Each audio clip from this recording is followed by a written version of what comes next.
Dawaan salquunnamtii si'eessuuf oolu Viagraan dhibee dagachuu wallaanuuf fayyada jedhame. Qorannoon seelota sammuu irratti gaggeeffaman akka akeekanitti dawaa salquunnamtii si'eessurraa pirootiiniin argamu dhibee waa dagannaa fayyisuu danda'a jedhameera. Odeessaaleen gaggabaaboo kanuma.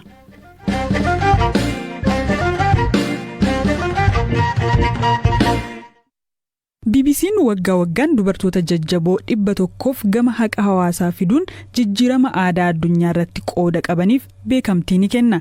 Sagantaan waggaa BBC 100 Women jedhamu kuni bara kanas shamarree badhaasa Noobeelii nagaa fudhachuun umuriidhaan xiqqoo taate Malala Yusuuf, barreessituu beekamtuu Naayijeeriyaa Chimamanda Adichie Ngozi, moodelii hijaaba uffattu jalqabaa Halima Aden dabalatee dubartoota 100f beekamtii kenneera. Bara kana dubartoota beekamtiin kennameefii keessaa walakkaa ol dubartoota Afgaanistaanidha.